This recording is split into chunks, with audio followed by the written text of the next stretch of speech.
Bom, então a partir de agora a gente está gravando, né? Eu queria agradecer muito a presença de todos e todas que estão aqui hoje, nessa quinta-feira, 27 de agosto de 2020, durante a pandemia. Nos reunimos aqui para ouvir duas convidadas que vão falar um pouco para a gente de autoras italianas traduzidas no Brasil e não, né? Esse encontro faz parte do segundo ciclo de ateliês virtuais do Núcleo de Tradução e Criação, da UF.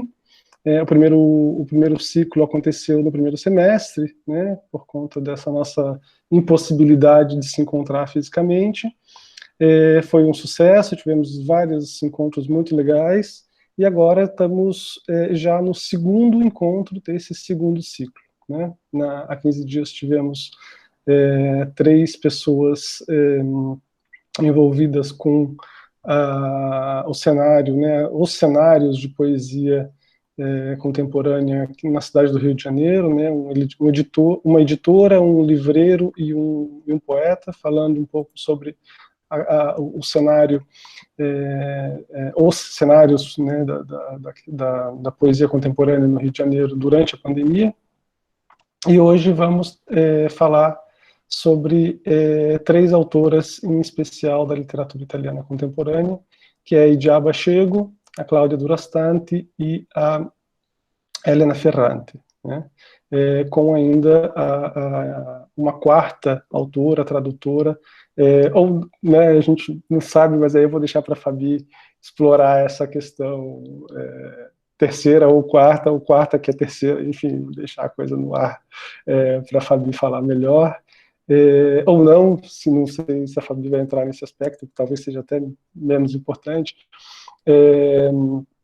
mas que são 3 autoras muito importantes no cenário atual da literatura contemporânea italiana, e que, com certeza, apresentadas por essas 2 feras que a gente tem hoje aqui como convidadas, vão ilustrar, vão ajudar bastante a nossa compreensão dessas autoras. Eu vou apresentar brevemente o resumo do nosso encontro, e depois vou apresentar a Francesca, que vai começar falando, depois passar a palavra para ela, né? Bom, então, o que nos une hoje aqui, o nosso tema é a busca por pertencimento, autoras italianas e tradução literária. Um resumo, né, geral, bem amplo do que será tratado, a partir do trabalho de tradução dos romances de Idiaba Chego e Cláudia Durastanti, e a partir de textos e declarações de Elena Ferrante e Anita Raia, que é essa quarta que eu acabei mencionando o nome, desculpa. A partir desses aspectos, será tratada a abordagem dos temas de pertencimento e identidade narrados pela escritora. Falando então, começando a falar para a gente hoje a Francesca Cricelli, diretamente de Reykjavik, né, na Islândia, onde ela mora hoje. A Francesca é poeta, pesquisadora e tradutora literária. Ela é doutora em Letras Estrangeiras e Tradução pela Universidade de São Paulo. Publicou os livros Repátria, que eu separei para mostrar hoje para vocês, que eu tenho, gosto muito, que saiu pela Demônio Negro, em 2015. Publicou também 16 poemas mais um, que é a edição da autora de 2017. Sagarana Forlag, de 2018. As Curvas Negras da Terra, saiu em 2019 pela Nos Outros. E Errâncias, que saiu pela Marcondo e Sagara, em 2019. A Francesca traduziu, entre outras coisas, a Elena Ferrante, a Idiaba Chego, e as suas prosas autorais saíram na Ilustríssima, da Folha de São Paulo, na Revista Amarelo, na Ventana Latina e Pasmas. Atualmente, então, ela vive em Reykjavik, a capital mais ao norte do mundo, onde estuda língua e literatura islandesa. Francesca, é um prazer ter você aqui com a gente hoje, uma alegria imensa. A palavra é toda sua, por favor. Oi, Manuel, querido, que apresentação, fico super emocionada, queria te agradecer por esse convite, agradecer a Fabi para estar junto comigo em mais uma de tantas aventuras que a gente já vivenciou nesse mundo literário, e os amigos queridos, a Suzana, a Andréa, a Islan, o Héctor, que estão aqui. Eu queria falar que hoje faz exatamente 1 ano que eu defendi meu doutorado. Olha que coincidência, né? Parabéns, muitos parabéns. Obrigada. Bom, nesses dias eu tive que olhar de novo para alguns aspectos da tese para montar essa conversa aqui. Eu acabei escrevendo um pequeno texto, porque eu acho que é mais fácil, às vezes, lendo, para organizar as minhas ideias. Às vezes eu pulo. Às vezes é difícil com o Google Hangouts, acho que quando a gente lê, desaparece completamente a pessoa, não é? Ou não? Acho que é isso. Eu fiz um PowerPoint também para destacar algumas partes na verdade, literárias, assim, dessas duas autoras, e colocar algumas imagens também para ficar um pouco mais interessante. Mas o texto, eu pensei em ler, e eu posso dar umas puladas se a gente achar que vai ficando muito longo, mas acho que projetar o texto fica um pouco entediante. Vocês concordam comigo? Pode ser assim? Então, vou fazer aqui na minha tentativa de projetar o PowerPoint. Vamos ver se rola. Da maneira que você preferir, Francesca. E a gente pode combinar também, eu acabei esquecendo de falar no começo, que as perguntas a gente deixa para o final, a gente faz as duas apresentações já, uma seguida da outra, e as perguntas a gente pode, quem se sentir à vontade para abrir o microfone e falar, por favor, faça. Quem quiser abrir a câmera e o microfone, ou só o microfone, fica à vontade. Ou quem quiser mandar a pergunta por chat, eu também posso me encarregar de fazê-lo, né? Então, só para combinar esse formatinho. Vamos ver se eu dou conta aqui de compartilhar. Tem que abrir as preferências e aceitar.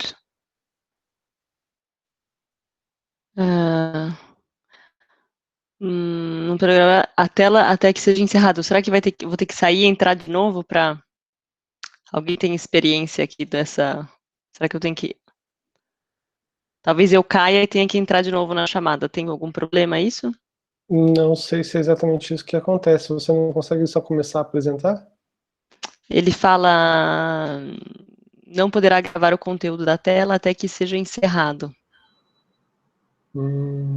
Alan, você tem alguma dica para gente nesse aspecto? Cadê o Alan? Pelo que eu sei, é só começar a apresentar mesmo. Não entendi qual é essa mensagem, nunca tinha visto. Eu vou clicar OK, talvez caia e eu ligo de novo.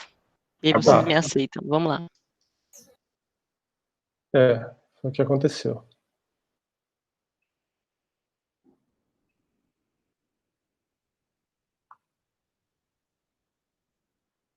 Bom, essa parte a gente edita no que vai para o YouTube.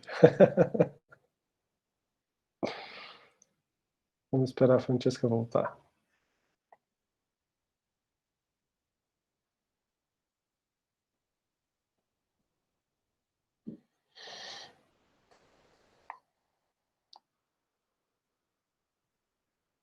Você está sem som, Francesca.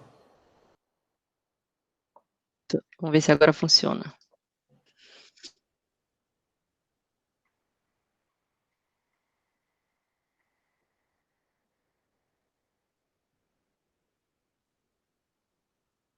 Alguém me avisa se está funcionando? Vocês devem estar vendo a tela inteira. Sim. Vamos... Agora sim. Mas vamos começar pelo começo, né? Pronto.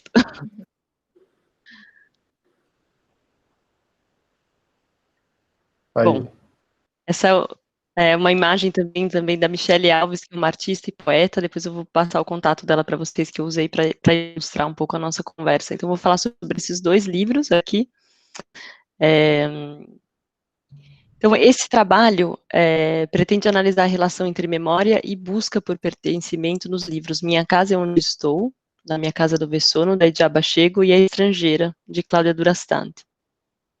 Essa breve discussão concentra-se na leitura e observação dos textos, ou seja, na procura pelo que emerge da escrita como vestígio de busca por pertencimento, e, nesse sentido, uma forma expandida do que poderia se chamar de questões identitárias, não se tratando aqui de partir de uma moldura teórica para encaixar as obras, mas bem o contrário, navegar no contrafluxo dessa ideia.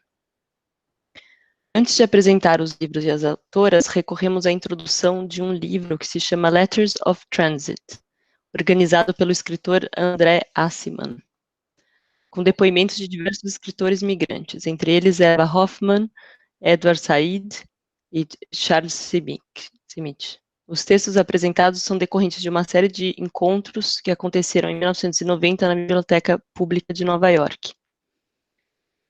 O espaço para reflexão é permeado pela ficção desse livro, inexistindo em cada depoimento uma linha clara entre testemunho e ficção, pois trata-se de literatura.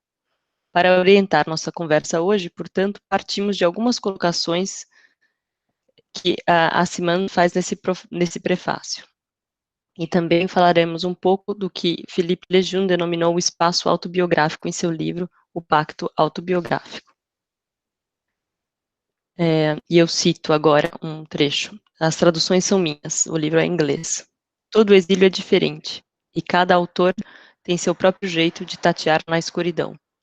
Alguns triunfam sobre o exílio, outros consideram o deslocamento algo excitante, revigorante. Alguns conseguem se vestir e se despir dele, como de uma fantasia, enquanto outros nunca conseguem livrar-se dele por completo. Queremos estender aqui o que Aciman denomina como exílio, nesse trecho, para outros movimentos migratórios, imigração e imigração, transgeracionalidade migratória, pois em sua apresentação, o autor destaca a singularidade e subjetividade de cada voz narrante, e continua. Ao escolher-se a carreira de escritor, cada um usa a palavra escrita como forma de fabricar uma nova casa a Lures, ou revisitar, transpor, perpetuar a antiga casa no papel, escrever ao longe o passado, da mesma forma que se descontam dívidas elevadas, fazendo a coisa absurda que todos os exiliados fazem, que é procurar por sua casa noutro lugar, ou tentar restaurá-la noutro lugar, ou até mais radicalmente, descartá-la noutro lugar. Não importa se tenha sucesso ou não essa empreitada. No fim das contas, ressurgem as mesmas perplexidades, a mesma falta de casa. E é isso que agita de novo a vida, no dia seguinte. Tomemos então essas palavras que delineiam alguma forma a estrutura complexa e multifacetada do que poderia ser uma busca por pertencimento, nos aproximamos de outra chave de leitura, dessa vez com o autor e cineasta Atiq Rahimi, em seu relato A Balada do Cálamo. Foi publicado no Brasil pela Estação Liberdade, em 2018, esse livro. Rahimi narra uma história lendária sobre Mullah Nasruddin, mas parece se tratar de uma antiga lenda que perpassa muitos povos do Oriente Médio, se assemelhando inclusive com um conto judaico. Para recordá-lo, o autor primeiro volta ao branco, à página branca, e diz: eu arranco todas as fotos e todas as pinturas que cobrem a parede do meu ateliê. As muralhas do meu antro são doravante tão brancas quanto a extensão da terra do exílio. E ele continua: o exílio não se escreve, vive-se. Vive-se uma única vez, como uma experiência originária que se revela e me revela na única via, que é aquela da criação.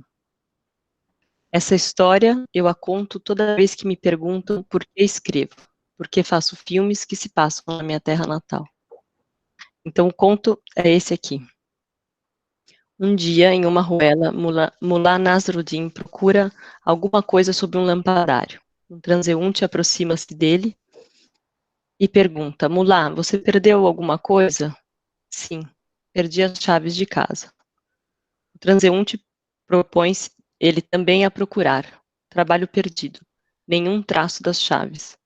Volta-se para Mullah para perguntar: você está certo de tê-las perdido aqui? Muito sereno, Mullah Nasruddin responde: não, eu as perdi em minha casa. Mas então, por que você as procura aqui?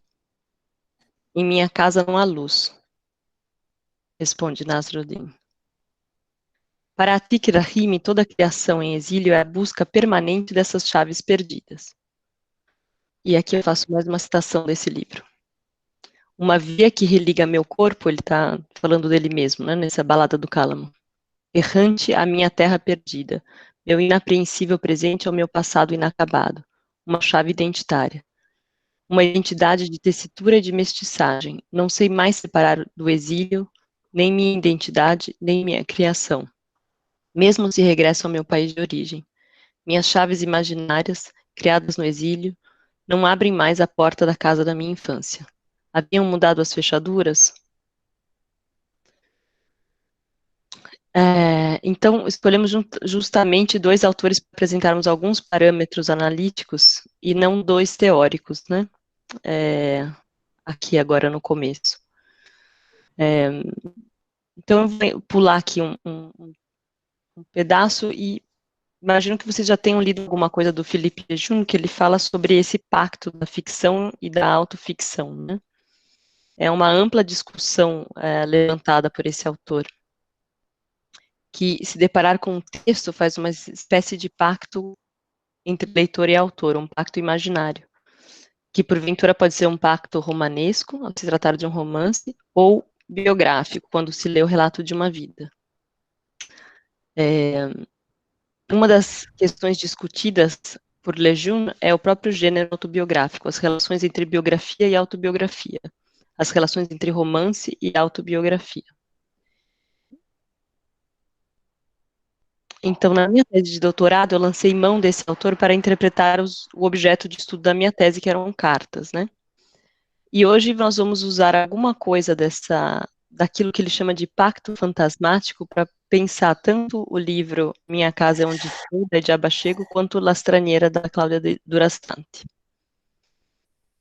Tem algo que ele chama de pacto fantasmático.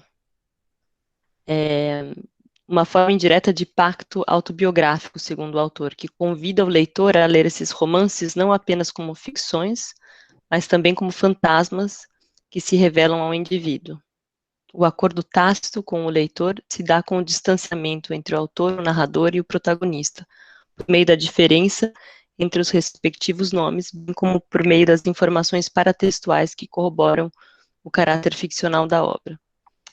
Extrapolando algo de sua definição, poderíamos dizer que o leitor é assim convidado a ler os romances não apenas como ficções remetendo à verdadeira natureza humana, mas também como fantasmas reveladores de um indivíduo. Então, acho que esse aspecto fantasmático é algo presente aqui nesses dois livros. A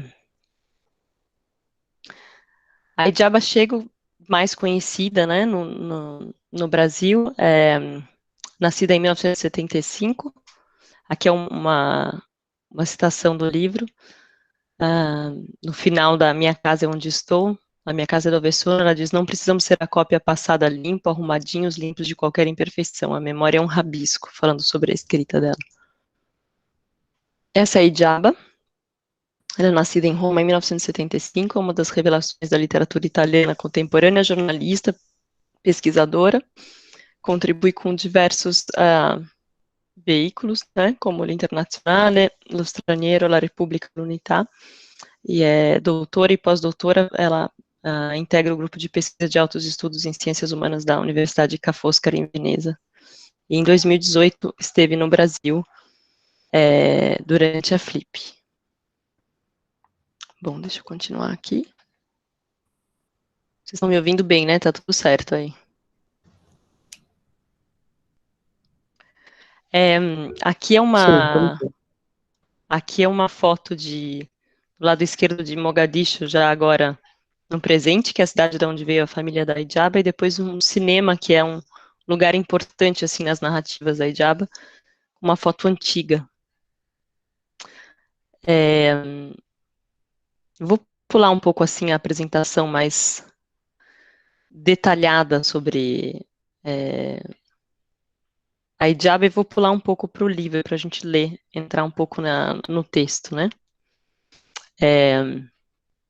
Minha Casa é Onde Estou, que é esse livro que eu quero conversar a respeito com vocês, é de 2010, foi publicado em 2010 na Itália pela editora Rizzoli. Ele em 2011 ganhou também o Prêmio Montello de escritores jovens, e em 2018 sai no Brasil pela editora Nós. Esse romance, ele é dividido em 8 capítulos, 7 dos quais têm nomes de lugares ou bairros de Roma, que estão de alguma forma ligados às memórias da autora, ou da sua relação, tanto com a cidade, quanto com a própria construção da sua identidade. E também com outras questões históricas que atravessam tanto a Itália como a Somália. O 8º capítulo é uma reflexão sobre o que significa para a autora ser italiana.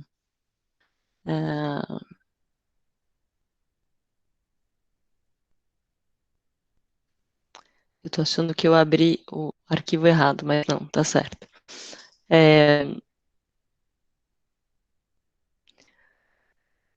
A Hijaba mistura memórias sobre o exílio, sobre o exílio dos pais na Itália e também sobre a própria família dela na Somália.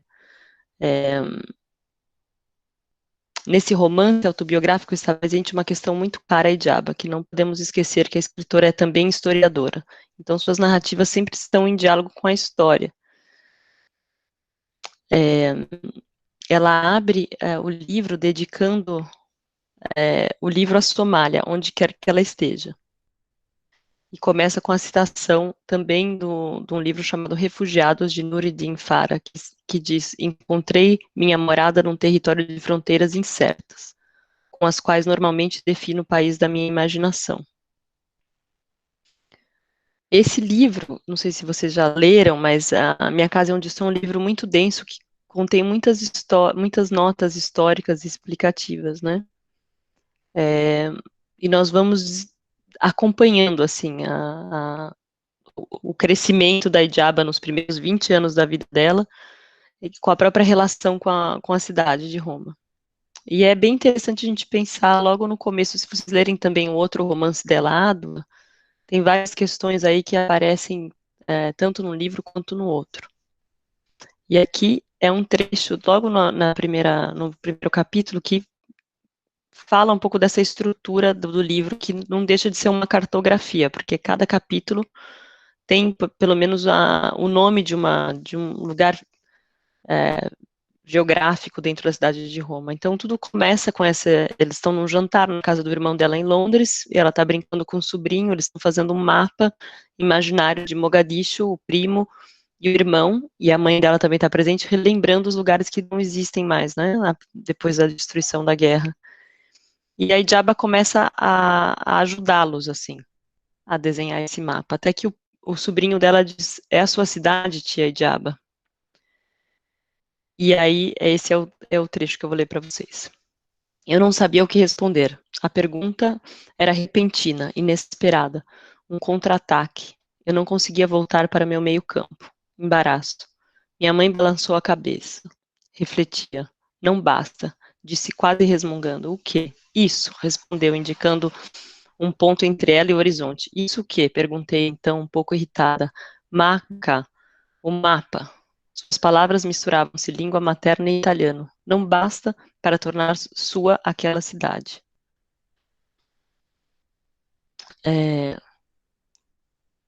Então, é interessante porque aqui começa essa crise, né, identitária já percebida, mas assim, anunciada nesse começo. Então, esse é o momento que a Hijaba percebe nesse livro que ela precisa fazer um mapa da vida dela que é muito mais relacionado a Roma. Então, ela divide lugares que têm algum sentido para ela, na história da vida dela, e começa a tecer as lembranças, que são tanto da vida dela quanto da vida dos pais, em questões históricas ao redor disso. O último capítulo, que é um ensaio interessante, porque ele é o que significa ser italiano para mim, no masculino, como se fosse assim, o genérico da palavra, né? Não usando a mulher italiana, mas o que é ser italiano. É interessante, porque quando ela se depara com essa pergunta, mas quem é você? Isso já no último capítulo. Ela diz: eu não tinha uma única resposta, tinha mais de 100. Sou italiana, mas também não sou. Sou somali, mas também não sou. Um cruzamento, uma saída, uma confusão, uma dor de cabeça. É um animal no Marapuca. Um ser condenado à angústia perene. Ser italiano para mim. Depois lembrei-me de um conto da Karen Blixen. Tinha lido quando era adolescente, na biblioteca. Fiquei impressionada com o título, Primeiro Conto do Cardeal. Lembro-me que uma senhora perguntava ao cardeal, mas quem é você? E ele retrucava, vou responder com uma regra clássica, contando uma história. Essa é a chave. E ela usa a palavra-chave exatamente como o conto contido no livro do Atik Rahimi, que eu citei anteriormente. Era inútil tentar preencher todas as reticências das definições.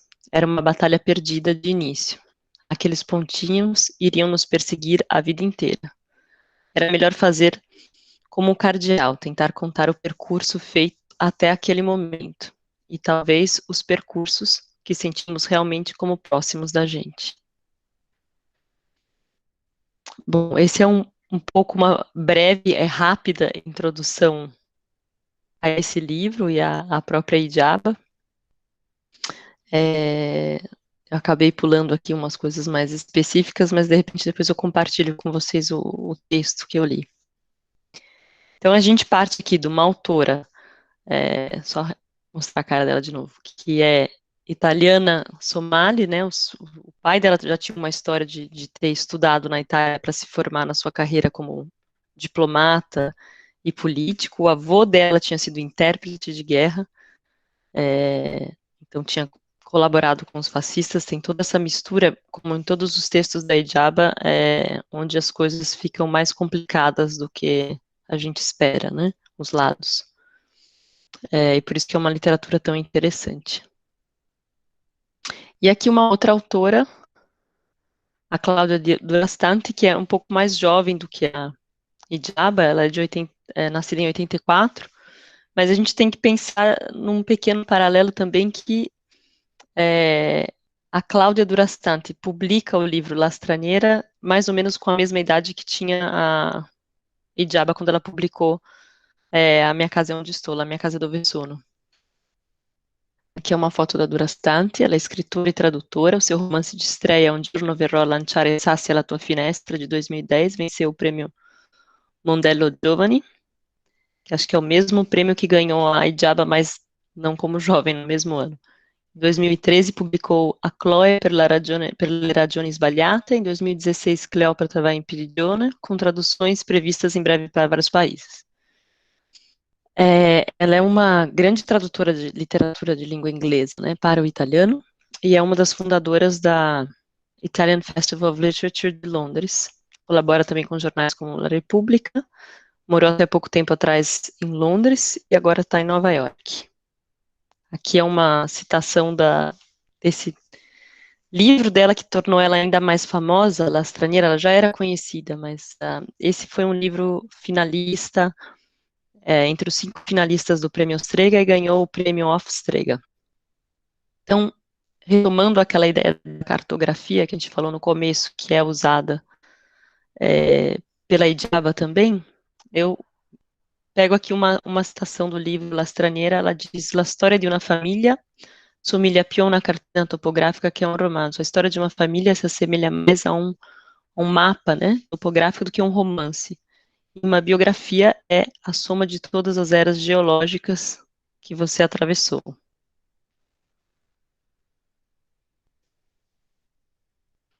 É interessante que o jornalista Nicola La Gioia faz uma resenha do livro La Straniera.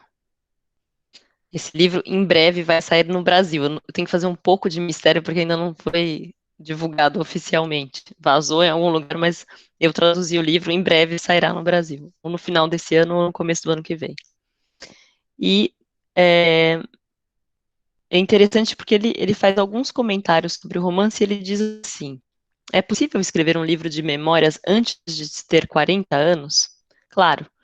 Mas é preciso ter estilo, coragem, capacidade de lidar com dores não resolvidas, todas as qualidades necessárias para pular no meio de um círculo de fogo, que é o que comporta esse gênero. Cláudia Durastante conseguiu. Com o romance La Straniera, ela traz à tona um continente que estaria, de outra forma, perdida. O livro é, ao mesmo tempo, uma epopeia familiar, ou seja, de uma família disfuncional, pai e mãe surdos, um pouco inconsequentes e pertencentes ao subproletariado italiano. E é também um conto de uma constante migração, da Basilicata aos Estados Unidos e de lá para a Basilicata novamente, e depois para Roma e enfim para Londres, em vias de Brexit. É também um romance de formação, a história de como o eu narrador, Apólide, antes mesmo de abandonar o lugar em que nasceu, chega provisoriamente até si mesmo, emancipando-se das suas origens, que também a definem. Então, é bem interessante. Eu vou ler agora um trecho para vocês. O romance é bem cativante, ele também é dividido. Então, ele tem uma cartografia que são essas mudanças entre Estados Unidos, Basilicata, depois Roma e Londres, mas ele está dividido com outros tópicos que são interessantes, porque a mãe da Durastante tem uma obsessão pelo horóscopo, então ela escolhe as nomenclaturas que normalmente se lê nos horóscopos para dividir os capítulos. Então, ela diz assim: quando comecei a trabalhar na história da minha família, eu tinha em mente duas imagens, o mapa e as constelações. Então, de novo, surge essa questão, né, essa imagem. Além disso, há o tema da astrologia, que está vinculado à minha mãe. De fato, os títulos dos capítulos são as divisões do horóscopo: família, viagem, saúde, trabalho e amor. Refletir sobre esse aspecto fundamental da vida da minha mãe me permitiu imaginar a história da minha família e da minha vida através de recipientes, ou continentes, como eu usei aqui essa palavra. É interessante e é cativante esse romance, porque ele já, de início, começa com uma primeira cena que narra o encontro do pai e da mãe, né, da autora. Só que ela renarra essa conta, ela narra duas vezes esse encontro, seguindo a perspectiva da mãe e depois a perspectiva do pai. Então, desde o início, a gente está inserido a gente faz esse pacto para retomar a questão do Lejeune, a gente sabe que é um livro autobiográfico, é uma autobiografia, um livro de memórias, mas ao mesmo tempo ela já coloca de partida que é tudo ficção de alguma forma, porque se o mesmo evento, que é o encontro entre o pai e a mãe, que são os dois surdos, pode acontecer de forma completamente diferente, porque depende de como é contado pela mãe e pelo pai, é uma forma de colocar em questão o livro em si, né? Porque ele é feito, costurado entre as memórias da mãe, do pai e dela mesma a respeito disso, e sempre acompanhado de um tom ensaístico, onde ela faz uma reflexão a respeito dessas vivências. Então, ela revisita vários sentidos de desenraizamento, né? Desde a origem dos pais, até a separação deles, uma vida, de alguma forma, até uma certa idade à mercê das escolhas da mãe, né? Então, abandonar Brooklyn e refazer a vida numa pequena cidade da Basilicata, onde, como diz a autora, havia mais animais do que pessoas. Ela se transforma dessa forma numa imigrante ao contrário, que abandona o futuro para se desintegrar no passado. Isso é uma fala do romance, né? Acho bem interessante. Então, eu escolhi um trecho para ler para vocês. Eu vou ler aqui em português, mas eu vou projetar em italiano. Esse trecho narra esse lugar, eu não sei se alguém conhece, Dead Horse Bay, que é onde acaba todo o lixo de Nova York, também é um lugar onde eles... uma espécie de matadouro de cavalos, né? Ela fala desse lugar que é um lugar encantado e solitário, repleto de urubus no lixão. No entanto, nenhum museu da imigração me lembra da minha família como esse cemitério de vidro localizado no Brooklyn. Então, vou ler para vocês aqui. Todos iam para Coney Island naqueles anos, porém há outras praias que me fazem pensar em minha família. Dead Horse Bay é uma baía pantanosa que no passado era circundada de matadouros de cavalos, incineradoras de lixos e fábricas que produziam óleo de peixe. Deve seu nome às carcaças dos cavalos, que entre 1850 e 1930 eram usadas para fabricar fertilizantes e cola. Uma vez desencrustados dos restos da carne, os ossos dos animais eram fervidos. As águas de descarte eram despejadas de volta na baía, sobre a qual pairava uma lufada radioativa suspensa que transformaria qualquer ser humano num criminoso e qualquer criminoso num fantasma. Dead Horse Bay ganhou novamente outra função, ao se tornar um aterro sanitário onde o lixo de Nova York era silenciado. O solo foi compactado para conter o entulho e isolar toda a podridão. Porém, depois de uma enchente e de vários processos de erosão, o aterro começou a se desfazer e até hoje espalha seu conteúdo pela praia. Glass Bottle Beach em Dead Horse Bay está repleta de sapatos avulsos, de espuma leitosa de detergentes fora de linha e garrafas quebradas. Parece que também há ossos de cavalo, mas eu nunca encontrei nenhum. De vez em quando, me deparava com casais que escolhiam com toda a atenção os restos mais estranhos para construir apanhadores de sonhos, que penduravam no jardim. Casais que se empurravam e depois lançavam pedaços de vidro na água, caçoando do próprio mau gosto. Há barcos no baixio da praia, pintados por algum artista que deixou mensagens falando de paz ou de apocalipse. Nada mais. Nenhuma dedicatória pessoal de amor, e sobre as árvores que perdem os pedaços de casca, mesmo que você as toque de leve, deixando os dedos manchados de crisálidas estal. Há bandeiras estadunidenses com cores enferrujadas e, portanto, erradas. É um lugar encantado e solitário, repleto de urubus, essa é a parte que eu li para vocês, de lixão. No entanto, nenhum museu da imigração me lembra a minha família como este cemitério de vidro localizado no Brooklyn. Meus avós tentaram fincar raízes, esse trecho, acho que... Meus avós tentaram fincar raízes num pântano e mudaram de profissão e sonhos todas as vezes que os Estados Unidos lhe pediam. Apenas para encontrar uma espécie de sossego na perda acidental dos objetos que haviam trazido consigo.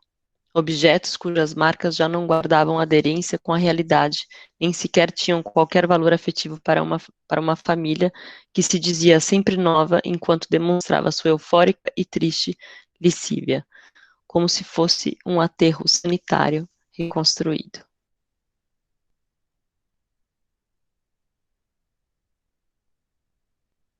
Então essas são as imagens e enfim, fortes e interessantes. Essas outras que eu usei para ilustrar um pouco aqui são dessa artista que eu falei para vocês, Michele Alves, que vocês podem encontrar no Instagram. E é isso. No final eu coloquei aqui uma possibilidade de a gente assistir um vídeo juntos de um artista, que não sei se vocês conhecem, chamado Adrian Patti, mas vamos ver se o Emanuel me disse se a gente tem tempo ou não para ver um trechinho do vídeo.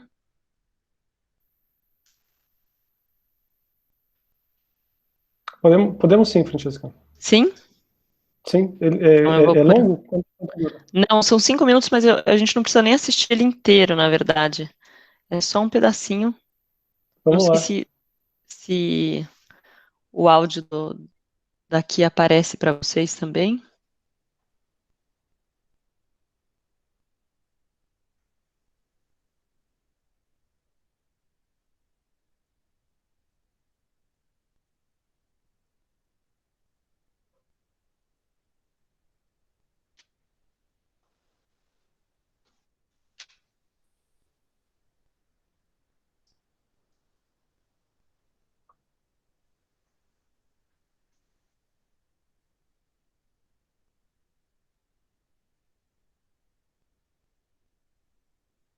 Só não tá dando para ouvir, Francesca, não sei se tá Não tem tendo nenhum algum áudio, áudio. né?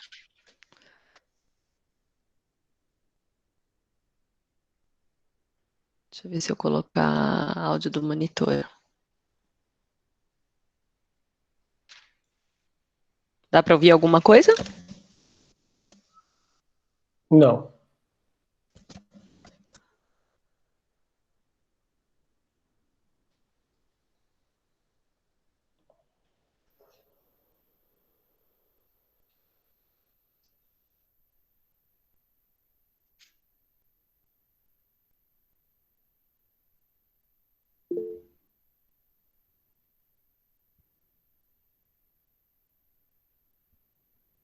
O Ettore está dando uma sugestão boa aqui para você colocar o link desse vídeo no chat para a No gente chat, assistir legal.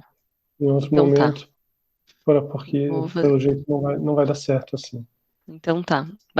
Vou mostrar o áudio não importa muito, mas eu queria mostrar para vocês o final do vídeo. Vocês verem que são as pessoas embarcando, né?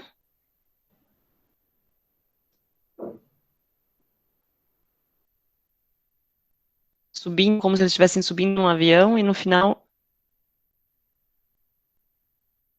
Essa é a cena, não tem avião.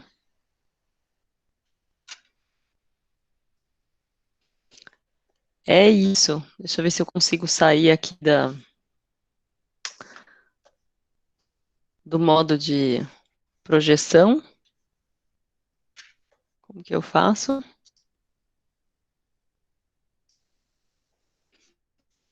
Interromper compartilhamento. Acho que é isso. Voltou? Sim, Pronto. legal. Não sei Muito se eu bom, passei Francesca. muito, mas era só para dar uma. Vou colocar o link aqui da conversa para vocês, do artista. Ótimo, obrigado. A gente deixa as perguntas para o final, então já veio uma pelo chat. Tá. Eu também Vou fechar o meu tenho microfone. algumas coisas que me fizeram, que a sua fala me fizeram lembrar.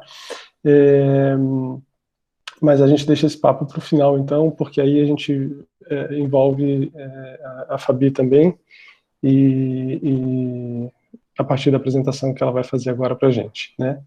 Então, obrigado mais uma vez, Francesca. Faço meus os aplausos que o André ecoou ali. Bom, antes de passar a palavra para a Fabiane Sestes, eu faço uma breve apresentação dela.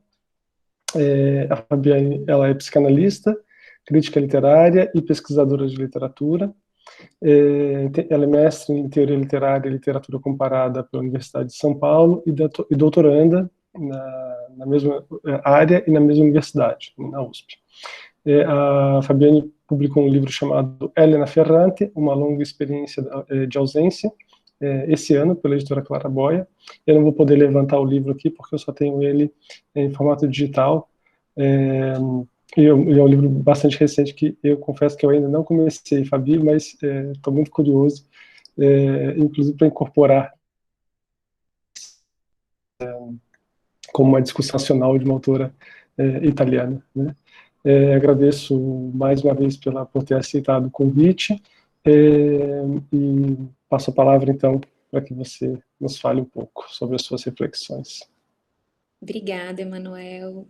É uma alegria estar aqui com você, com a Francesca, que eu admiro muito e que foi muito importante para o meu trabalho de mestrado sobre a Ferrante, tradutora do Dia de Abandono da Ferrante.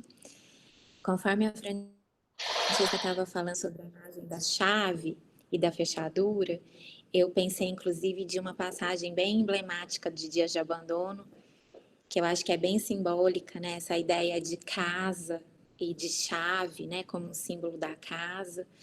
Então, quem leu a Ferrante talvez também tenha pensado, tenha associado. Acho que é uma imagem que renderia uma interpretação bonita dessa cena da Ferrante também, né? Para hoje, o que eu tinha pensado Eu separei um texto da Helena Ferrante, eu aportugueso a pronúncia dos nomes, ou a brasileiro. Então, eu separei um texto dela, uma coluna que ela publicou no Guardian. Ela foi colaboradora do jornal Guardian por um ano, ela escreveu colunas todo sábado, e ela tem uma coluna muito bonita sobre o que significa ser italiana, e que ela fala um pouco sobre a linguagem como um país, e que eu escolhi porque eu acho que tem relação com o capítulo da Edia Abashebo que a Francesca mencionou aqui, o que é ser italiana, e com que ela fala sobre a língua italiana também como uma casa, como uma pátria, né? Então eu escolhi essa coluna que é curta, então eu acho que vale a pena ler na íntegra, são 4, 5 parágrafos. E eu traduzi para ler em português um trecho de uma aula que a Anita Raia deu na Universidade de Nova York, na unidade de Florença, uma aula sobre tradução literária. Eu vou deixar o link para vocês da aula completa em italiano. Foi na unidade de Florença e a aula foi toda em italiano. Então, vou colocar o link aqui no campo do chat. Depois, talvez dê pra, no YouTube, dê para acrescentar nos comentários, né? Então, quem quiser assistir na íntegra, é uma aula muito bonita.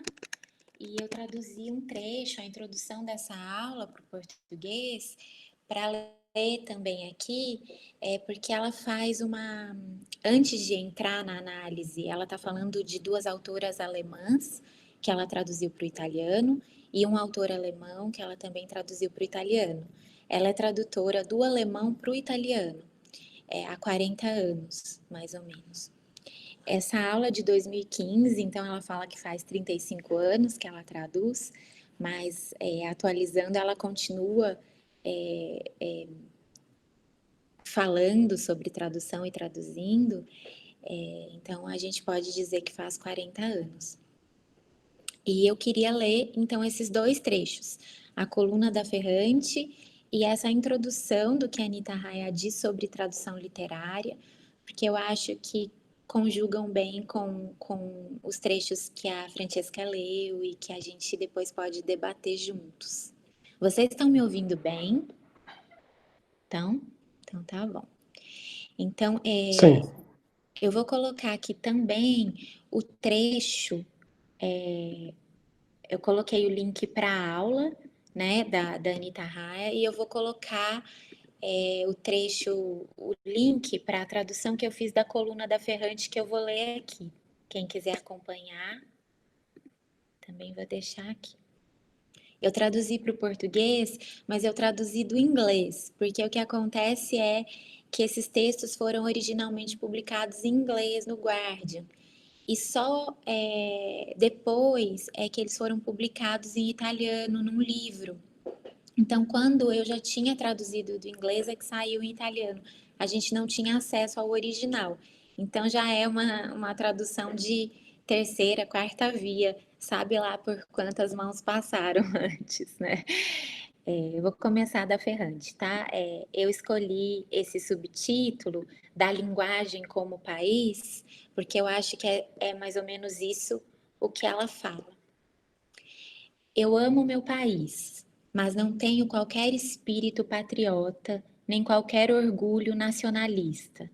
E digo mais: pizza não me cai bem, quase não como espaguete, não falo alto, não gesticulo, odeio todas as máfias, não exclamo mamma mia. Atributos nacionais são simplificações que deveriam ser contestadas. Ser italiana, para mim, começa e termina no fato de que falo e escrevo em italiano. Falando assim não parece muito, mas é imenso. Uma língua é um compêndio da história, da geografia, da vida material e espiritual, dos vícios e virtudes, não apenas daqueles que habitam, mas também dos que habitaram ao longo dos séculos. me faz pensar um pouco no que a Francesca falou sobre a Cláudia, quando ela fala sobre essa questão de que toda história, toda autobiografia é sempre a história de gerações que a atravessaram, né? Então, ela diz que os vícios e virtudes, não apenas daqueles que habitam aquele idioma naquele momento, mas também dos que habitaram ao longo dos séculos. As palavras, a gramática, a sintaxe são ferramentas que modelam o pensamento. Sem mencionar a tradição literária, uma extraordinária refinaria de experiências brutas que estiveram em curso por séculos e séculos. Um reservatório de técnicas inteligentes e significativas. Essa foi a tradição que me formou e tenho orgulho de ter sido moldada por ela. Quando afirmo que sou italiana porque escrevo em italiano, quero dizer que sou inteiramente italiana. Mas italiana no único sentido em que estou disposta a me atribuir uma nacionalidade. Não gosto dos outros sentidos. Eles me aterrorizam, principalmente quando se tornam nacionalismo, chauvinismo, imperialismo, criando barreiras linguísticas repressivas, construindo um muro em torno de si mesmos, tanto para cultivar uma pureza tão insípida quanto impossível, como para se impor por meio de um poder econômico esmagador e bélico. Isso aconteceu, acontece e vai acontecer. E é um mal que tende a aniquilar diferenças, empobrecendo a todos. Prefiro a nacionalidade linguística como ponto de partida para o diálogo, como um esforço para ultrapassar limites, para olhar além da fronteira, além de todas as fronteiras, principalmente das de gênero. Por isso, meus únicos heróis são os tradutores. Amo, sobretudo, os especialistas na arte da tradução simultânea. Eu os amo ainda mais quando esses tradutores também são leitores apaixonados e propõem suas próprias traduções. Graças a eles, a italianidade viaja o mundo, se enriquecendo, e o mundo, com todos os seus idiomas, perpassa a italianidade e a transforma. Tradutores transportam nações para outras nações. Eles são os primeiros a perceber diferentes sensibilidades. Até seus erros são evidência de uma força positiva. A tradução é nossa salvação. Nos leva para fora do lugar em que, completamente por acaso, nós acabamos nascendo. Sendo assim, sou italiana inteiramente e com orgulho. Mas, se pudesse escolher, descenderia de todos os idiomas e seria permeada por todos eles. Mesmo o terrível Google Translator me consola. Nós podemos ser muito mais do que aquilo que por acaso acabamos sendo.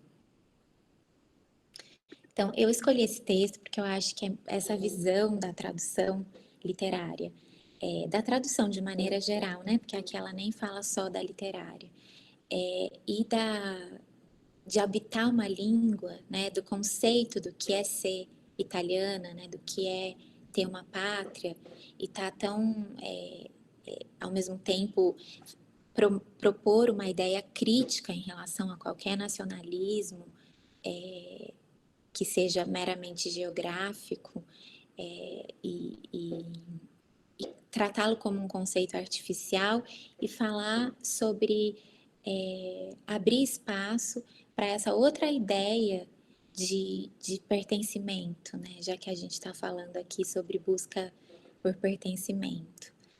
E a Ferrante, como quase todo mundo sabe, eu não fiz uma apresentação dela porque não tem muito como fazê-lo, né? É um pseudônimo. Então, o que a gente sabe dela é que há 30 anos, há quase 30 anos, em 1992, ela publicou o primeiro romance. Então, vai fazer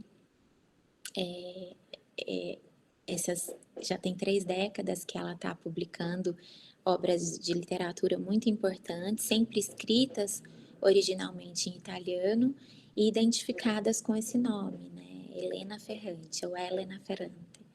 e é tudo que a gente sabe dela, né? O restante é especulação. A gente sabe que ela escreve em italiano e que, nesse sentido, como ela própria diz nessa coluna, ela é italiana.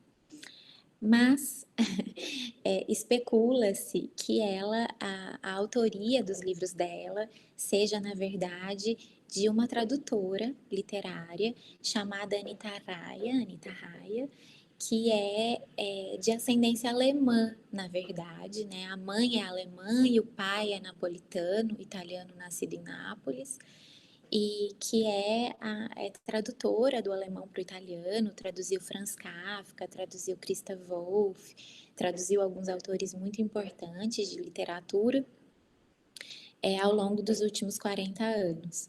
Então, é uma tradutora com percurso na tradução literária consolidado, muito admirada, e é um pouco de bastidor, mas não tem como evitar de falar, assim, um pouco de fofoca literária. A Anita Raia é casada com um escritor italiano chamado Domenico Starnoni, que também é um escritor já muito consolidado, com mais de uma dezena de títulos publicados na Itália, traduzido para o mundo todo.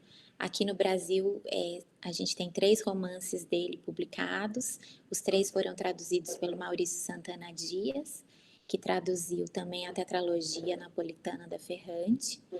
E a Anita Raia, então, é casada com Domenico Starnoni, que algumas pessoas também atribuem a autoria dos livros da Ferrante.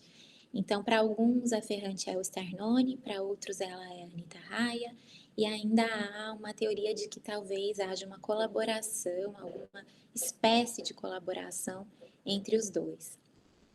Essa é uma curiosidade que não é tão banal assim, porque, afinal, eu só fui conhecer o trabalho da Anita Raia como tradutora por conta dessas especulações, então eu agradeço por essa razão, porque ela é uma excelente tradutora, tem muitos artigos sobre tradução literária muito interessante, e ela tem essa aula que é belíssima, que está em italiano, disponível no YouTube, sobre tradução literária.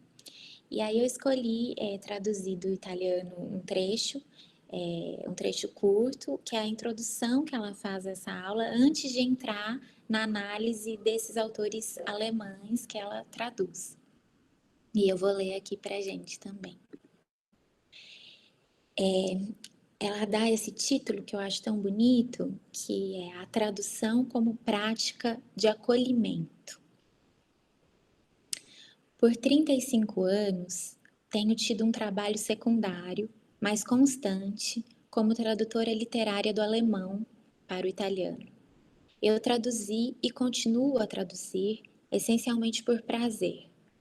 Como a tradução, para mim, nunca foi um trabalho para pagar as contas, eu sempre pude escolher que textos me interessavam. Textos de boa, até mesmo de alta qualidade literária. Textos que pedem um envolvimento intenso. Nessas páginas, porque na verdade ela deu a aula, mas ela escreveu um artigo e leu durante a aula, né? Então, por isso que está dizendo nessas páginas. Nessas páginas vou escrever sobre minha experiência como tradutora de 2 mulheres contemporâneas entre si, ambas do século XX, Christa Wolf e Ingeborg Bachmann, e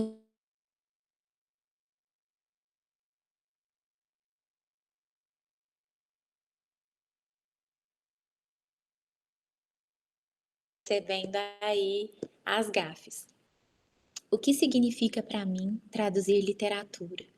Significa estabelecer uma intensa relação que se desdobra inteiramente nos limites do mundo escrito, uma relação que começa com um texto escrito e produz um segundo texto escrito. É não apenas uma relação entre 2 idiomas, mas também, acima de tudo, uma relação entre 2 formas de escrita, entre 2 expressões que são, por natureza, fortemente pessoais. Essa relação não se encontra iguais. Na verdade, é caracterizada pela desigualdade. Requer uma disposição particular, o tradutor deve se retirar para acolher a linguagem do outro, para permitir que seja invadido por ela, para acomodá-la. Claro que estou me referindo ao processo de tradução do trabalho de um grande escritor com uma grande habilidade linguística. Nesse caso, o tradutor se submete à autoridade e à maravilha do texto original e oferece sua própria linguagem com amor, com paixão, com admiração e até mesmo com devoção. Se essas condições são preenchidas, então traduzir é se posicionar para aceitar um texto fortemente estruturado, é se render, palavra por palavra, frase por frase, às necessidades do texto. É forçar a sua modesta habilidade linguística e expandi-la até alcançar a estatura do original. O texto do outro empurra a linguagem do tradutor, criando fricção, produzindo um novo texto à sua imagem e semelhança. Essa é a razão por que traduzir não é transcrever, mas sim reescrever em um idioma diferente, de uma forma que permaneça ligada ao original e ainda assim seja inventiva por conta própria. A inventividade do tradutor é totalmente dedicada ao acolhimento do original da melhor maneira possível. Depois ela entra na análise da tradução desses autores, dos autores alemães para o italiano. Mas eu gosto muito dessa introdução e eu achei que ela tinha bastante relação com o nosso tema de hoje, porque nos 2 livros que a Francesca falou, existe uma discussão sobre a ideia de identidade ligada à ideia de casa, de pátria, né? De lar, de uma cultura que seja sua, né? E nos 2 livros, ainda não li o A Estrangeira, mas eu pesquisei um pouco sobre ele, estou ansiosa para ler. Promete, né? Acho que vai ser um livro lindíssimo para ler. E o livro da Idiaba também é muito interessante, promove uma discussão muito interessante sobre a questão de identidade e de nacionalidade para além do nacionalismo, né? Então, eu acho que como é um tema que está nessas 2 autoras muito fortemente, eu achei que seria interessante a gente pensar que é um tema que está presente em todo o processo de tradução de alguma maneira, né? Que é como tornar aquele texto que partiu de uma outra cultura, de um outro idioma, às vezes de uma outra época, né? Um texto possível de ser lido no idioma de chegada, na cultura de chegada. Quantas decisões um tradutor tem que tomar, que muitas vezes são chamadas de estrangeirizantes, né? Ou de domesticação. Então, as próprias palavras, né? Que são tão usadas para analisar uma tradução literária, estão falando sobre essa ideia de ser estrangeiro, de ser doméstico. E eu acho muito bonita a ideia que a Ferrante propõe e que de algum modo a Idiaba também propõe no livro dela, que é a ideia de que de morar numa língua, né, de habitar uma língua. E acho que é muito, muito legal a gente ter aberto com a fala da Francesca, que é, além de uma pesquisadora e de uma tradutora que está às voltas com esses temas, também uma escritora, uma poeta, que escreve sobre isso, né? O Emanuel começou mostrando o livro dela, o Repátria, que é um nome também muito feliz e que também tematiza essas mesmas questões poeticamente, né? Porque a Francesca também aí está entre vários, continua agora, né, estudando islandês e vivendo na Islândia, continua entre lugares, mas tem uma história de vida que é toda feita dessa tessitura. Então, acho que é a melhor pessoa para falar sobre esses aspectos que a gente poderia pensar, tanto porque traduz obras que tematizam essas questões, quanto porque pesquisa, e quanto porque escreve, vive na pele essas questões. Então, acho que é isso. Queria abrir. Muito bom, Fabi, muito obrigado. Acho que foi uma apresentação muito esclarecedora e, ao mesmo tempo que toca em questões de apresentação básicas, vai para uma profundidade de leitura também que demonstra bastante intimidade, né, com essas escritoras. E achei a maneira como você encerrou também perfeitamente pertinente com a questão, né, porque enquanto vocês falavam, eu também pensei nessas coisas, nesse aspecto biográfico da Francesca, e eu sempre tenho um pouco de receio, né, de entrar no aspecto pessoal, né, a gente está num ambiente de pesquisa, de discussão teórica, então o aspecto pessoal não cabe, né, falar o que isso tem a ver, mas acho que nesse caso ele cabe sim, porque a gente está, primeiro que a gente está num núcleo de tradução, né, o que nos une aqui é o núcleo de tradução e criação. Então, acho que esse aspecto biográfico de quem escreve também interessa, né? E acho que ambas tocaram em questões muito complexas, enormes, gigantes. Eu fiquei pensando em várias coisas, mas eu não quero atravessar as minhas leituras e as minhas interpretações na frente de quem e já postou algumas perguntas aqui. Então, por exemplo, a gente tem uma questão da Jéssica, e que a gente pode aproveitar essas perguntas para conversar mais, né? Essa pergunta da Jéssica é para a Francesca, mas eu acho que a Fabi também, se tiver algo a acrescentar, peço que, por favor, o faça, né? Ela diz assim, a respeito da temática da mulher refugiada na literatura, quais outros livros você recomenda, além do livro La Minha Casa Dove Sono, da Idiaba Chego, que você traduziu? Ela está, na verdade, pedindo sugestões de autoras que sejam italianas, latino-americanas, o que for. Eu acho que um pouco a Fabiane já respondeu, né? A Helena Ferrante também é uma autora que se refugia na literatura, né? E aí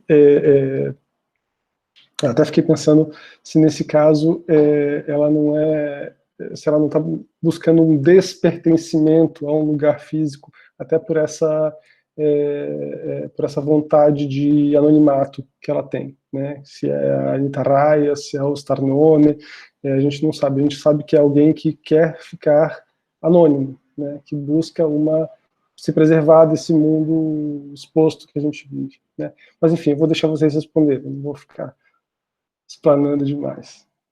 Por favor. Eu ia até comentar duas coisas. Primeiro que, ouvindo a Fabi, entre tantas coisas, uma das coisas que eu pensei foi quando a Anita Raia fala como trabalho secundário a tradução, eu pensei, gente, o primário era o quê? É o trabalho na editora, porque a gente sabe que ela trabalha numa editora, ou é a Ferrante que ocupa, porque para escrever tetralogia e tudo, qualquer ocupação primária, né? Fiquei pensando nisso. Mas, de repente, eu posso compartilhar com você. Eu dei um curso um ano atrás, antes de mudar para cá, sobre literatura e refúgio, migrações. Então, uma das autoras que me vem à mente, que é citada pela Idiaba, inclusive nesse romance, é a Glória Anzaldúa, que é uma poeta, foi uma poeta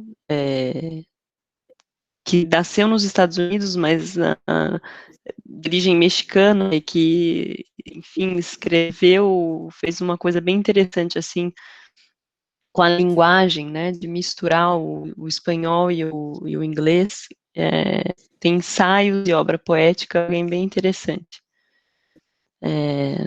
específico mulher, agora eu estou pensando nela, mas tem muitas outras que a gente pode pensar a respeito na francofonia. Eu pensei na Chimamanda Ngozi Adichie, né, que é nigeriana e escreve inglês, mora nos Estados Unidos e escreveu. A gente pensa logo em Americana, dela, que tematiza diretamente essa questão, mas eu acho que toda a obra dela tematiza. E a minha favorita é Meio Sol Amarelo, um romance que é sobre a Guerra de Biafra, que foi escrita em inglês, e ela também é um pouco autobiográfico, porque a família dela passou pela guerra, e parece que é o tema mais querido para ela, assim, o tema mais difícil, mas então, de certo modo, é bem por aí, assim, parecido com os projetos que a Francesca apresentou, de ter um componente autobiográfico importante, ao mesmo tempo que tem um trabalho literário. Então, eu pensei no Meio Sol Amarelo.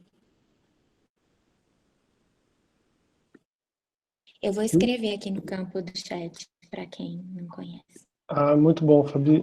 A Gisele Wolkoff, nossa colega também de núcleo, está aqui comentando e celebrando a tua indicação como excelente, né? E a mesma Gisele também tinha uma pergunta aqui que ela mandou por escrito e que ela coloca que ela gostaria de ouvir de vocês duas o quanto vocês creem na escrita. Olha, a Francesca caiu, mas eu repito depois a pergunta para ela, Fabi. O quanto vocês creem na escrita dessas questões como uma forma de cura do trauma? A Francesca voltou, eu vou repetir a pergunta, então. A Gisele coloca que ela gostaria de ouvir o quanto vocês duas creem na escrita dessas questões como uma forma de cura do trauma. A arte cura, tradução recura, cura ao dobro. Isso é extremamente interessante, né? Nos liga a Primo Levi, e, enfim, acho que é um dos mais, pensando na literatura italiana, né? Dos mais intensos nessa questão da literatura como uma forma de se humanizar, né? De se curar de algo muito profundo, né? E também o curso que o Andréa organizou, ministrou ao longo desse primeiro semestre, né, que acabou recentemente, sobre o Renascimento, Cultura e Barbárie, né, Andréa, com todo o manifesto Literatura como Cura. Eu acho que está bem pertinente. Mas, enfim, a pergunta era para vocês, não para mim. Por favor. Quer começar, Fran, falando? Pode ser, eu acho que a Fabi vai ter muito a dizer a respeito disso também pela questão da formação dela como psicanalista, então eu acho que ela está bem nessa cruzamento da psicanálise e da literatura, né, então ela vai poder aportar com uma outra perspectiva, mas a primeira coisa que eu pensei justamente foi num projeto, pensei no André, pensei que eu ainda tenho que gravar o meu texto para mandar para ele, mas eu acho que existem vários projetos de literatura como cura, né, assim, digamos, oficinas, eu acho que esse é um aspecto. O outro aspecto é que a gente está falando realmente da literatura, uma obra literária, né, que não é só essa função, né, e aí eu acho que nesse lugar, leitura como cura talvez seja mais ainda algo pronunciado, porque muitas vezes é a partir da leitura que nasce depois, mais tarde, uma necessidade de escrita, por exemplo, né? E eu acho que passa muito pela questão subjetiva de cada sujeito. No meu caso, eu provavelmente não teria me tornado nem uma tradutora literária, nem um poeta, e talvez nem uma acadêmica se eu não tivesse tido essa experiência muito cedo na minha vida, de mudar de país com 9 anos e ter que aprender outra língua, e isso é uma marca, né? Um trauma, não sei, mas é uma coisa que marca e depois a gente se reconstrói a partir dessa questão. Nem todas as pessoas que passam por isso terminam a vida escrevendo, ou dando aula, ou sendo, né, tradutores literários, mas na minha subjetividade foi uma questão que eu, justamente a dificuldade, inclusive, com a questão da língua, e com as línguas, e essa mudança na idade da alfabetização, se tornou uma obsessão para mim. Então, eu foquei justamente no que era a minha dificuldade, porque até os 12 anos eu tinha que lidar com 3 línguas todos os dias, né? Provavelmente não curei, porque agora eu estou na Islândia aprendendo islandês, com quase 40 anos, estou uma pessoa, assim, é o eterno retorno. Mas isso para responder com um pouco de humor, né? A gente também não tem controle, ainda bem, do nosso inconsciente.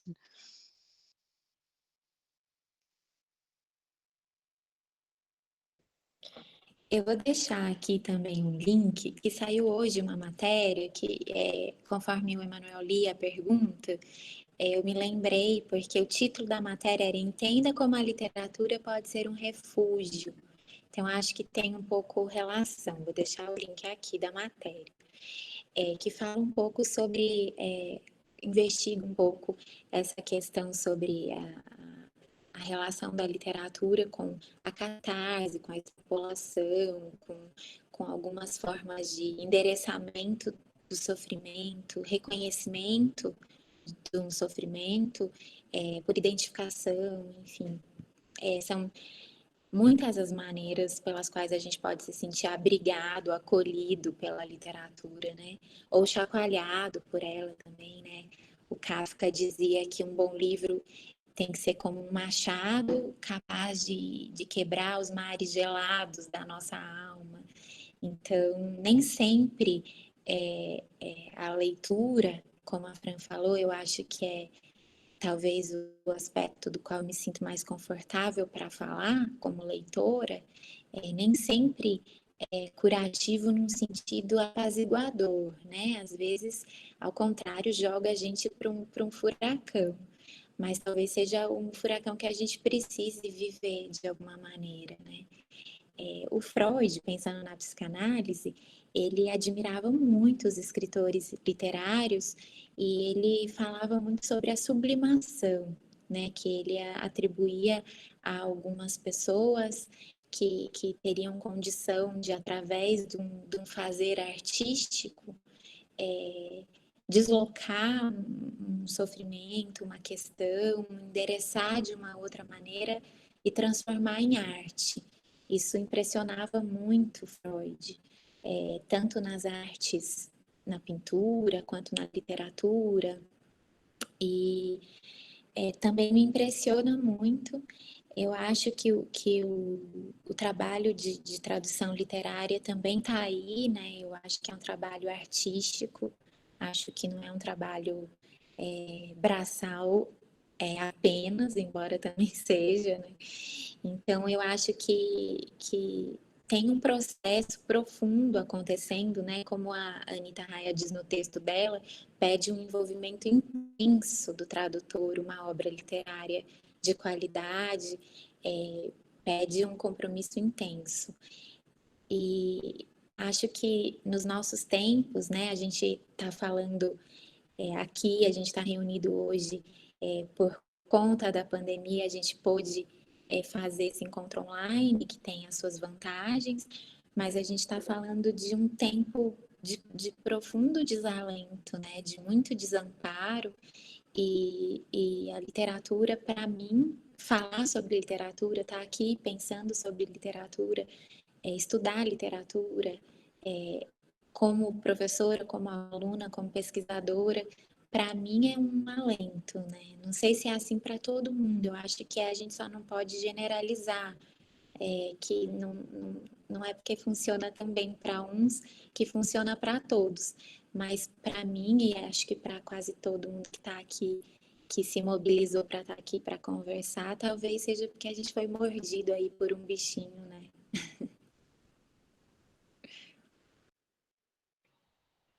Certamente, certamente. Muito legal. Eu acho que um outro ponto que vocês tocaram também muito importante, um ponto central, né, do nosso encontro de hoje, antes de ler a próxima intervenção, eu queria falar um pouco disso, que a questão das migrações, né, que foi tocado principalmente as migrações voluntárias ou involuntárias, né, principalmente na Djaba Chego e na Cláudia Durastante. Se a gente pensar nessas duas autoras, né, também na Ferrante, mas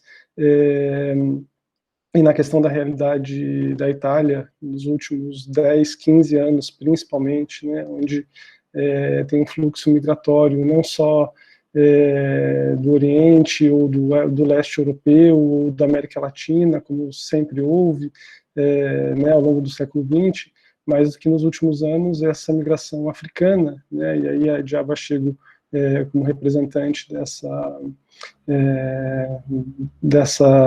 desse povo, né, que muitas vezes por questões humanitárias precisa mudar de país, né, não por vontade própria. Claro que a Djaba tem uma realidade diferente, a família dela já tinha uma ligação com a Itália, mas eu fico pensando, por exemplo, na geração, né, que hoje tem 15, 20 anos, de pessoas que nasceram na Itália, e que não têm ainda direito a documentos, né, não são reconhecidas como cidadãs italianas, né, isso não só na Itália, mas em vários países da Europa, mas a realidade da Itália eu conheço um pouco melhor, né, são as pessoas que não têm cidadania, né, não têm identidade, são italianas porque nasceram, porque falam, porque cresceram naquela cultura e de certa maneira, não são aceitas, né, principalmente essas de origem africana.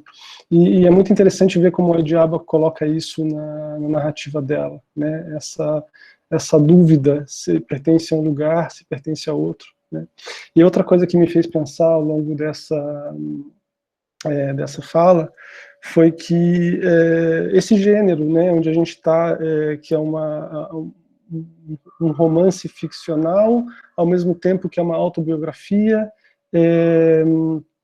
e que me fez pensar nas biografias históricas que existem, né? A biografia não é um gênero extremamente visitado ao longo da nossa tradição cultural ocidental, né? Se não me engano, uma das primeiras biografias que se tem notícia é de Santo Agostinho, né? Nas Confissões. Depois outra clássica é do Boécio, na Consolação da Filosofia, e depois as duas grandes fontes para Dante, no Convívio, né, onde faz um relato autobiográfico também muito forte, e coisas que unem essas três biografias, né, que, repito, não é um gênero extremamente visitado ao longo da tradição, né, é uma coisa muito mais recente.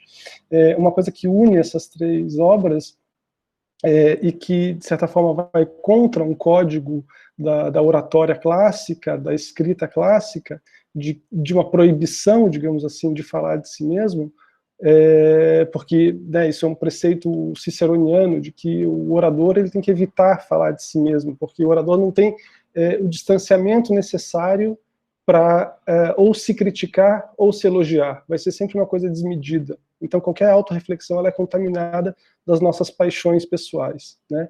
Então, uma coisa que une essas três obras que eu citei, o Convívio, a Consolação da Filosofia e as Confissões de Santo Agostinho, é um desejo por justiça, né? Uma justiça em relação àquilo que acontece com eles especificamente, mas eu acho que se a gente fizer um paralelo com o que está sendo narrado nessas obras da Djaba e da Durastante, é uma justiça em relação a si mesmas, né?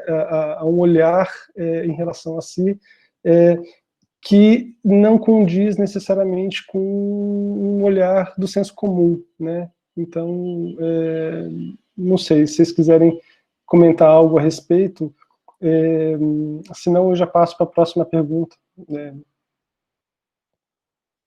Acho que eu quero comentar rapidinho Por uma favor. coisa aqui. Até aproveitando, porque eu sinto que, como existe uma certa barreira e uma fronteira até imaginária entre a ficção e a realidade, né? Porque eu acho que muito do valor desses dois livros que eu citei é justamente o que tira essas obras de um registro confessional, porque senão isso, né?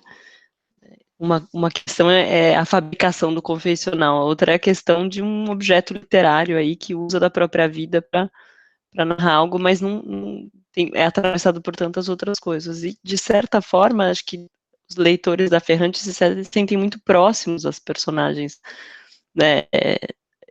E existem muitas histórias de migrações, né, nos livros da Ferrante, tanto da Olga, né, que é da personagem dos Dias de Abandono que eu traduzi, quanto a tetralogia, né, se a gente pensa na trajetória da Helena, da Lennon. Então, acho que tem isso também em comum, e é muito interessante porque, justamente, a Cláudia Durastante acaba sendo uma dessas meninas do sul da Itália, né, de certa forma, que tem essa passagem pelos Estados Unidos, ela nasceu lá, mas ela volta com a família e está um pouco condenada a estar num lugar que até para ir na escola fundamental ela tem que pegar um ônibus, é muito distante, é tudo muito difícil, né? É uma Itália dentro da Itália que é quase inimaginável para os italianos, para a classe média italiana. E que a gente pensa que alguém que saiu disso se torna uma escritora, tradutora, e é uma voz que emerge desse lugar, isso é extremamente interessante. Então, é alguém que furou, né? A Cláudia Durastante, assim como a Diaba Chego, não deveriam estar onde elas estão, narrando essas histórias, contando essas histórias, porque isso que é o que o sistema contém, né? E é uma coisa que é muito, muito profunda, e a gente tem que tentar lidar com isso no cotidiano. Agora que eu voltei a morar na Europa, então para mim sempre foi muito pronunciado nos últimos 15 anos a minha identidade como latino-americana, não só brasileira. Agora eu me vejo como europeia, porque eu tô aqui com um passaporte italiano, enfim. E que o tipo de conversa que a gente ouve com os outros colegas europeus é uma coisa terrível e assustadora. Eu não posso generalizar, não vou falar o que são todas, mas é muito comum eu estar na universidade numa mesa relatando essas questões, falando de escritores, assim, e eu ouvi de uma colega espanhola, mas isso é certo que não tem a nacionalidade. Não tem que ter a nacionalidade europeia. Eu falei, mas a pessoa que nasceu no país, a língua que ela fala é aquela língua, não existe outra língua, não tem outro lugar para falar. Não, mas isso não é. Então, é uma coisa, uma resistência, um racismo, é uma coisa tão internalizada, né? Essa semana tá correndo solto memes na Itália, falando do ministro ex-primeiro-ministro, ministro das Relações Internacionais, que tomou muito sol, tá bronzeado, tá um monte de meme racista, blackface, e qual que foi a resposta do ministro em relação a esses memes? Em vez de condenar, ele levou na brincadeira, vocês aliviaram o meu dia com essas brincadeiras, quer dizer, é institucionalizado, né? Não que isso não aconteça também no Brasil, então, acho que tem todas essas questões, então, quando a gente vê um objeto literário que fura e sai dessa lógica, e aí passa por um reconhecimento formal, que a gente já sabe quanto é difícil para que mulheres escritoras cheguem nesse lugar, né, ainda mais migrantes ou que venham de uma outra condição, eu acho que essas histórias têm que ser traduzidas e publicadas e discutidas e adotadas nos departamentos, porque senão a gente nunca vai sair, né? Então, senão a gente fica engessado também, né? E isso tem a ver também com o próprio reconhecimento de como são obras, né? Depois que você se debruça a traduzir ou ler, você vê que tem toda uma estrutura, né? Um cuidado com o texto, né? Acho que eu fui falando meio livre, não era bem isso, mas enfim, agora eu volto. Não, excelente, tá ótimo. Fabi, quer acrescentar alguma coisa? Eu acho que são questões muito importantes de trazer, que essas que a Fran está trazendo, quando a gente está falando sobre imigração, né? E sobre ser estrangeira, enfim. Eu gosto muito dessa coluna da Ferrante justamente porque ela quer falar sobre um orgulho de ser italiana e, ao mesmo tempo, ela quer rechaçar qualquer ideia de nacionalismo, patriotismo, enfim. Que são duas coisas que tênues assim para conjugar, né? Que a gente precisa estar sempre alerta, porque quando a gente está falando sobre pertencer a uma cultura, a uma língua, essa busca por pertencimento, a identidade, é muito fácil fazer uma curva errada e chegar a conclusões como essa professora aí que a Fran estava trazendo como exemplo. Eu fico pensando no paralelo que a Fran fez com a tetralogia, ela fez com a Olga, mas também com outras personagens da Ferrante, que na obra da Ferrante, uma coisa que eu acho muito interessante é que, embora ela não tematize diretamente essa questão, as personagens delas todas, elas fazem também um movimento entre dois idiomas, entre duas culturas, mas é o dialeto napolitano, né? O idioma de origem. Então, é como se fosse dentro da própria língua, né? Dentro do próprio espaço, ainda ela marca ainda essas diferenças e esses movimentos e essa dificuldade de todas as personagens de encontrar, de pertencer a um mundo, né? No caso da Helena Greco, da tetralogia, que a gente acompanha da infância à velhice, isso fica muito claro. Como ela vai ascendendo socialmente, culturalmente, né? Ela em alguma medida, uma figura que é próxima da Durastante e de Abashego, no sentido de que ela pertence a um lugar diferente do lugar ao qual ela chegou, ela nasce nesse lugar e depois ela se sente sempre um pouco de fora desse novo lugar que ela passa a habitar. Então, ela está sempre entre dois mundos, né? Ela nunca finca os pés em um deles. Tem sempre um retorno ao dialeto, um retorno a Nápoles, um retorno ao bairro, que é bem simbólico, mas também tem uma busca de autonomia, de extrapolação, e ao mesmo tempo ela é constantemente lembrada dos limites que ela arrasta consigo das marcas de origem. Então, quando ela vai fazer faculdade em Pisa, os colegas, os professores têm muito preconceito com o sotaque dela, napolitano. Quando ela vai conversar com um professor, ele diz: olha, você já chegou muito longe vindo de onde você é. Já tá bom até aqui, não dá para querer ainda ir além disso. Então, essas questões estão postas na obra da Ferrante, ainda que não tenha a questão de ser estrangeira de fato. Agora, o sentimento de ser estrangeira, né, o sentimento de estar entre dois mundos, às vezes mais do que dois, mas principalmente entre dois, isso está na Ferrante também. Então, eu acho que é mais um paralelo que a gente poderia traçar. Perfeito, perfeito. Eu queria ler também aqui uma intervenção do André, que mandou por escrito, mas depois, se ele quiser acrescentar alguma coisa, fica à vontade. Pera só, talvez é melhor que eu mude, que aquele lá é muito longo, meio complexo, e não sei se funciona. Todo mundo pode ler, todo mundo pode ler. Eu queria dizer uma coisa, Por favor. se Manuel permitir. Claro, o seguinte, imagina. Fabiane, você não vai acreditar, não sei se você acredita em coincidências, mas 3 segundos antes de você falar da Anita Raya, eu escrevi para uma amiga dizendo: falei com a Anita Raya outro dia. Eu escrevi mesmo dizendo, a Francesca sorri porque era com ela, dizendo: eu convidei a Anita Raya para vir num debate sobre a tradução do Kafka, que é justamente o discurso que você citou, e eu conheci ela, nós tínhamos 17 anos, ela disse: eu me lembro que você tocava jazz, etc. e tal. Só que há muito tempo que não vejo, e sobretudo ela não veio, não participou, paciência. Mas é engraçado. Por que a coincidência é engraçada? Porque a Francesca, por sua vez, falou da Durastante, de uma questão da relação entre mapa e constelações.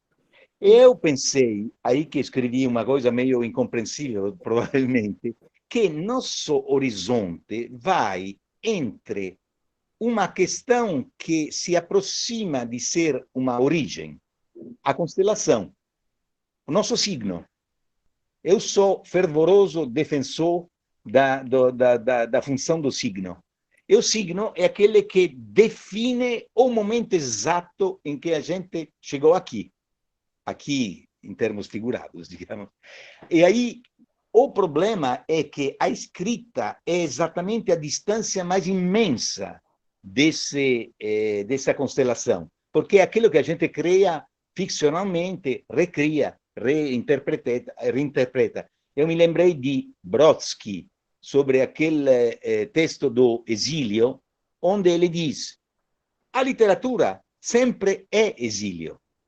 Necessariamente é a distanciamento do mundo. É uma questão que vem da ideia romântica da literatura como distância do mundo.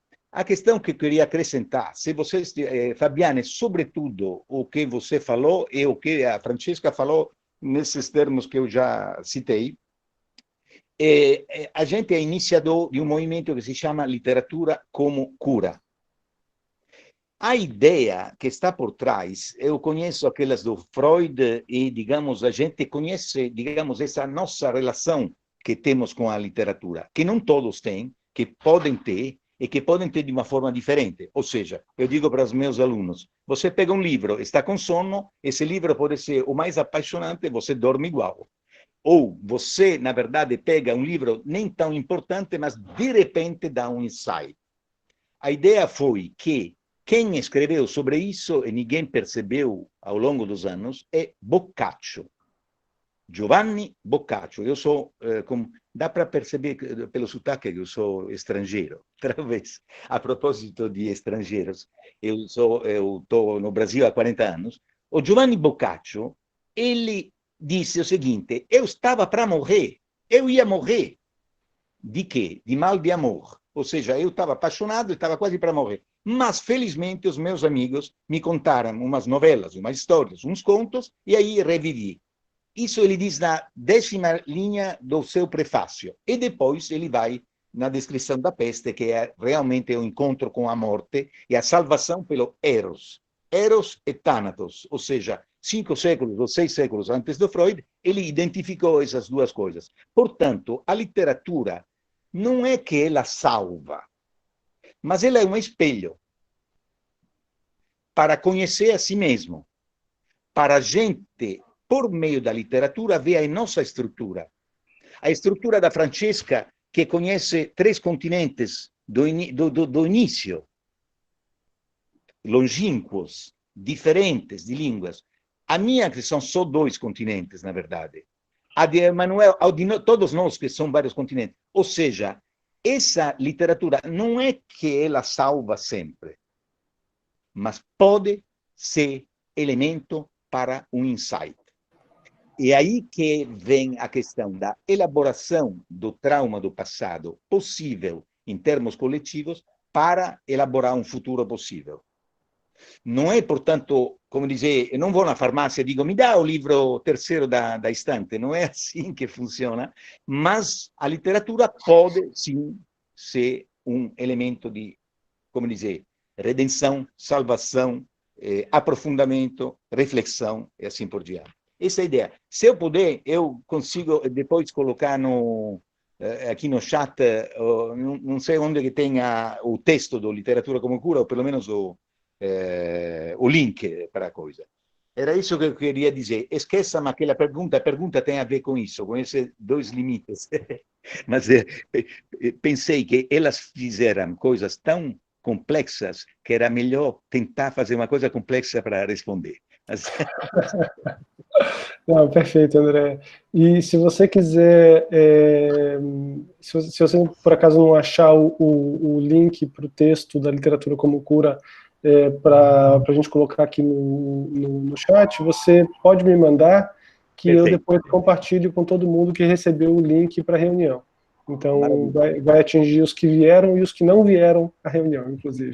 Porque estávamos com, assim, deu 50% de adesão, mais ou menos, aos inscritos.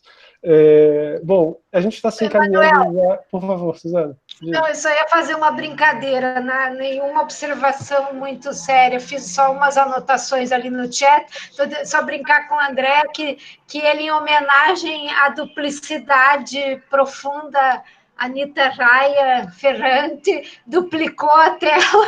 Ele está em 2 dispositivos. Para a gente ver ele com vários olhos. Não aguentam, né? A mulher... 2 mulheres, né? É para que a gente não veja ele só por uma perspectiva, que a gente tenha uma visão mais global da personalidade, né? Eu ia comentar justamente algumas coisas que você colocou aqui, Suzana, no nosso chat. A gente já está chegando perto das 5 horas, então nossa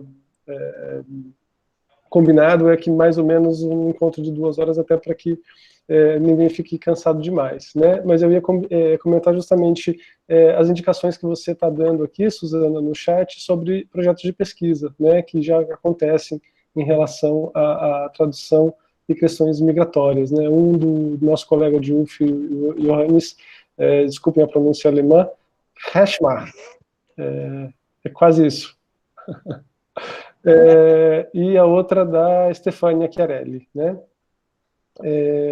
Tem um outro comentário. O evento da Stefania é bem precisamente sobre essa questão das migrações, os refugiados e essa literatura, nessa representação dessa problemática contemporânea, mas que tem raízes. Eles estão terminando hoje como a escravidão, como o crime fundador, né, das Américas, com a palestra da Euridice.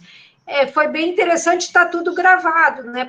As pessoas podem escolher os temas que interessam. Perfeito. As raízes são muito mais profundas, né? Eu diria até que são bíblicas, se a gente for. Eu lembrei de mais um livro que eu queria deixar aqui como sugestão para a pergunta, acho que da Jéssica, e agora ouvindo a Suzana, é Um Defeito de Cor, da Ana Maria Gonçalves, que é brasileiro e fala da história, né, de uma ex-escravizada. Então é um livro muito bonito, muito importante, é brasileiro, é de literatura contemporânea, então acho que vale muito lembrar dele. Muito bom. A Thaís Porto também fez uma intervenção aqui, dando algumas dicas de leitura. Ela é da Germanística e comenta que o atual cenário contemporâneo é permeado de autores de origem estrangeira, né, que refletem muito essas questões identitárias e linguísticas. Entre os exemplos, ela coloca Jasmin Ramadan, da Turquia, Vladimir Kaminer, da Rússia, Ilya Troyanov, da Bulgária, Yoko Tawada, do Japão, e Teresia Mora, da Hungria, né? Todas essas indicações que estão aqui no chat, eu estou anotando também para que elas entrem nos comentários do vídeo quando ele for para o YouTube, para que fiquem como indicações de leitura, né? Bom, gente, se a gente não tiver mais nenhum comentário, mais nenhuma observação, Manuel, posso fazer uma observação sobre esses autores, a questão desses autores, que em alemão eles designam por uma literatura, autores com background, seria, né, de migratório, de imigração, que eu acho uma designação complicada até para traduzir em português, né? Quer dizer, já é uma designação que separa, né? Que sei lá, que é uma tentativa tentativa de ser politicamente correto, né, na designação, mas eu acho estranha, né, com esse fundo de imigração, né? É curioso, não sei o que a Thaís que falou disso, o que ela acha disso, mas o termo cunhado é muito estranho, eu acho. De certa maneira, estigmatizante, né? Pouco, sim. Concordo. Muito bom, gente. O Alan está postando já aqui o link para certificados. Eu tinha começado a fazer isso, mas acabei me distraindo nas falas nas questões colocadas. E tenho muito a agradecer a todo mundo que participou, que ficou aqui com a gente esse tempo, principalmente as nossas queridas convidadas, Fabiane Sesches, Francesca Cricelli, que toparam apresentar suas leituras para a gente dessas autoras tão importantes, interessantes e que trazem questões tão profundas, né, com raízes tão longínquas na nossa história. É isso, gente. Muito obrigado. Obrigada, Emanuel. Eu Obrigado adorei. de novo e obrigado mais uma vez. Eu queria dizer que eu gostei muito do comentário. Estrada, o nome? O Estrada é o André. André? Ah, por isso que tá. Eu adorei o comentário. Foi aquele que ele disse para a gente não considerar, porque ele acabou apresentando oralmente aqui. Muito bom. Eu ia ler, mas ele acabou entrando para se explicar melhor, né? E foi realmente muito bom. Obrigada pelo convite. Obrigada, Fran, pela companhia. Você estar aqui comigo, Emanuel, rever os amigos queridos. E muito bom. Legal. Ale, acho que já dá para parar de gravar. Em curtas distâncias. Curtíssima distância, um beijinho.